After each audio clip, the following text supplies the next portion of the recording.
آج ہم بات کریں گے اس شخص کی کہ جو شاید فلسفے کی تاریخ میں سب سے زیادہ انفلوئنشل تھا، سوکریٹیز کا شاگرد پلیٹو، جس کو ہم عربی میں کہتے ہیں افلاطون۔ شاید آپ نے کبھی کسی کو سنا ہو کہ اگر بچے کو جھڑکنا ہو، بچہ اپنی طرف سے بڑا چلاک بن رہا ہو، تو اس کو ہم پنجابی میں اکثر کہتے ہیں کہ تم وڈا افلاطون آیا۔ تو اسی افلاطون کی بات ہو رہی جس کی پیدائش ہوئی تھی 427 بی سی میں، وفات ہوئی 347 بی سی میں۔ پلیٹو کا اصل نام تھا ارسطوکلیس۔ پلیٹو اس کو اس لیے کہا جاتا تھا کیونکہ جب وہ نوجوان تھا تو وہ ایک پہلوان تھا، ریسلر تھا، بڑا ویل بلڈ تھا، اور پلیٹو کا مطلب ہوتا ہے چوڑا، اس کا ماتھا بھی بڑا چوڑا تھا۔ مگر میرا خیال ہے کہ اس کا نام پلیٹو اس لیے رکھا گیا تھا کیونکہ اس کا جو علم تھا وہ انتہائی وسیع تھا۔ پلیٹو نے اپنی فلسفے کی ایک اکیڈمی قائم کی۔ اس اکیڈمی کا نام جب اس نے اکیڈمی رکھا تو ایک گریک ہیرو پر رکھا، اکیڈمس۔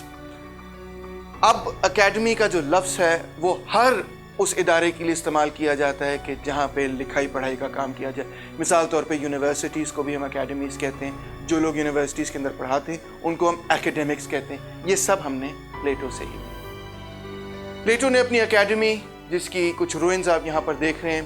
ایتھنز کے بالکل حدود پر ہی قائم کی، اور یہاں پہ وہ فلسفہ بھی پڑھاتا تھا، یہاں پہ وہ میتھمیٹکس بھی پڑھاتا تھا، یہاں پہ میوزک پر بھی ڈسکشنز ہوتی تھیں، لاجک پر ڈسکشنز ہوتی تھیں، یہاں پر میٹا فزکس پر ڈسکشنز ہوتی تھیں، اپسٹمولوجی پر ڈسکشنز ہوتی تھیں، ایون کہ یہاں پر سپورٹس بھی کھیلی جاتی تھی، جمناسٹکس بھی کی جاتی تھی۔ الفریڈ نارتھ وائٹ ہے، جو کہ خود ایک بڑا فیمس فلاسفر تھا، اس کا یہ کہنا ہے کہ یورپ کا جو تمام فلسافیکل ٹریڈیشن ہے وہ صرف اور صرف جو ہے پلیٹو کے حوالے سے کچھ فٹ نوٹس ہیں، کیونکہ پلیٹو نے ہر اس موضوع پر لکھا ہے کہ جو کہ آج تک ڈسکس ہو رہا ہے۔ ایسی زبردست، ایسی وسیع اس کی رائٹنگ اور اس کا علم تھا۔ پلیٹو جو ہے اس نے نہ صرف سوکریٹیز کا دفاع کیا، سوکریٹیز کی زندگی کو، سوکریٹیز کی قربانی کو بیان کیا، سوکریٹیز کے میتھڈ کو ایکسپلین کیا، سوکریٹیز کی جو کاوش تھی، اس کی جو ایتھکس کا سسٹم تھا، نہ صرف اس کو جنریشنز تک، آگے مختلف نسلوں تک، لوگوں تک پہنچایا، بلکہ پلیٹو نے مزید اپنا بھی بہت کچھ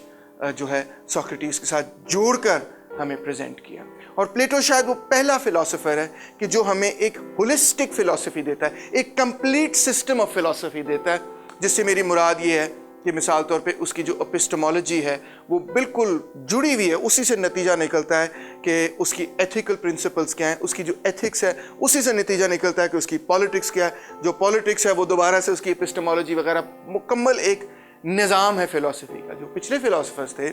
وہ ان کی دریافت جو تھی کبھی اس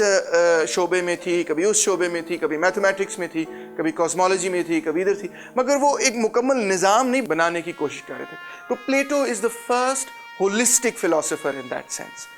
پلیٹو کا جو کام ہے، مزید اس کے بارے میں یہ کہا جا سکتا ہے کہ وہ اپنے زمانے کا ایک لٹریری جینیس تھا۔ ادب کے حوالے سے اس نے جو لکھا وہ بہت ہی زبردست ہے، آج بھی لوگ اس کو پڑھتے ہیں اور پڑھ کے محظوظ ہوتے ہیں اس کی رائٹنگ سے۔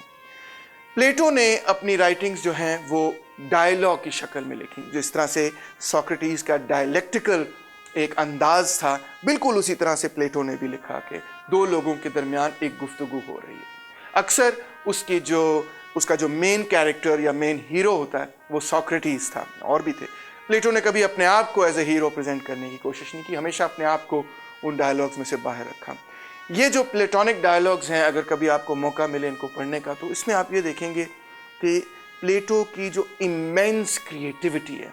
مطلب ایک ایسا بندہ جو کہ تقریباً ہر چیز پر لکھ رہا ہے اور ہر چیز پر ایک نیا نقطہ نظر آپ کو دیکھ رہا ہے، اور ایک نئے نقطہ نظر سے ایک